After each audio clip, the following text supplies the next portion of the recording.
Well, it's Craig Huggins here, and my very special guest is WWE superstar Diva Eve Torres. Hello. Hello. Thank you for having me. Well, thank you for coming along and visiting. And, of course, we're looking forward to you visiting again mid-next year. Yes. July, August, the WWE will be here, and it's going to be some great shows. We'll talk about that in a little while. Sure. Many, many years ago, I guess I'm going back 25 years now, the female wrestlers, the likes of the fabulous Moolah, they were big, solid wrestling women. And then, of course, it progressed and we had people like Miss Elizabeth, who was the Macho Man Randy Savage's manager. And that's when I guess the glamour came into the WWE, didn't it? Yes, it did. There was definitely a time of where the glamour started entering the image of women wrestlers. And then I think it kind of took a turn into kind of an over-sexualized image of the women that were in wrestling. Although they were very talented and very strong women, you know, there was a lot of the kind of matches, you know, with body parts flying and everything else. And I think then it started taking a turn back to where we are now. Which is what I was going to suggest, because now we do have the divas are more than just pretty girls on the arms of the wrestlers. They are serious wrestlers, and you're all working out and you're doing the moves. And I guess no longer are the days of the sort of the jobber or the whipping boy. These are serious matches. And I think in previous days you could kind of tell that the out of shape bloke was going to lose. Right. Now it's hard to pick. Yeah. No, it is. And now I think it's definitely the best of both worlds for women wrestling. You know, we still have the glamour and the beauty, but we also have the strength and the skill and the talent. Beth Phoenix. Yes. Strong and powerful. Absolutely. Did you do jiu-jitsu before you went into wrestling? You've been a dancer with the Clippers. Yes. How on earth do you become a professional wrestler? Yeah, I do. Actually, I still train Gracie Jiu-Jitsu. So I had, a little bit of a martial arts background, and I've just been an athlete my entire life. I was a gymnast before dancing. So I just felt like it was something that could be right up my alley because it was entertainment, it was performing, but there was still athletics involved. And I just really thought it might go well with what I enjoy doing. And, I'd be lying if I said that 5 or 10 years ago I said I wanted to be a WWE Diva or I even knew that this was going to happen. But everything that it entails is exactly what I dreamed about as a little girl, the performing and the explosions and the fun and the music and the entertainment and the live crowds. It's amazing. It must be an incredible learning curve, though, to go from what you were doing, and you've got the martial arts background, but this is different again. You're flying through the air, and not even so much the actual moves that you do, but actually being hit and hitting the floor and that sort of thing. I mean, that's got to hurt. It does. It's a very important part of it is to keep yourself safe, and that's one of the first things that you learn in wrestling. So there is, is a very fast learning curve. You have to, because you have to be able to keep yourself safe. But luckily, I work around the best in the world. And so I get to learn from the best in the world at wrestling, and that helps tremendously. Is that something when you're trying to find, say, finishing moves? I know you're famous for the moonsault, but when you're finding new moves to do in the ring, do you get advice from the other wrestlers? I mean, do you kind of help each other out in a way? Yeah, you do.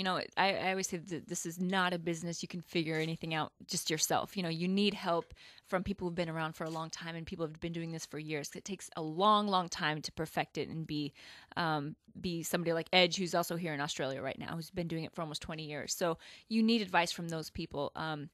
But you also have to add your own flavor to it. And that's what's hard, is when you come from a different background.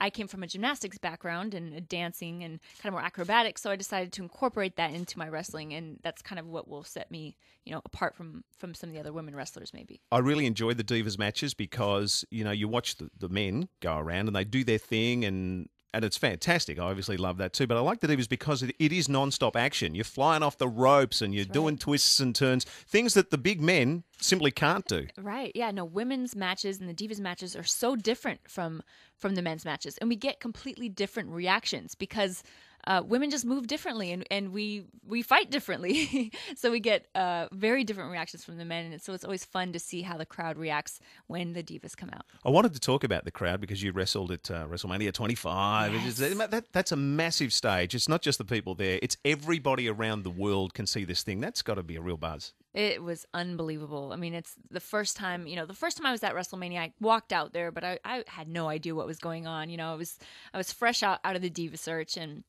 and was just happy to be there. And this year, I actually got to get in the ring. I mean, it was 25 of us, but I was still in the ring. Yeah, and ripped off at the end. Yes. Santina Morales. I know. I know. What's going on? We couldn't believe that. No. Oh.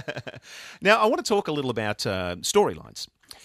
Because, we watch the WWE and things are, besides the actual ring action, it's a bit like a soap opera in a way, I guess. What do you consider yourself? Are you a heel or are you a baby face? What are you? I'm a good girl. I'm a good girl. You hang around with Crime Time. I do. Those guys are they're bad, but they're good-hearted. Yeah. So I was able to have a lot of fun with them. And I think the crowd is really starting to get to know me now. And the WWE universe is really starting to get to know me. And I'm kind of...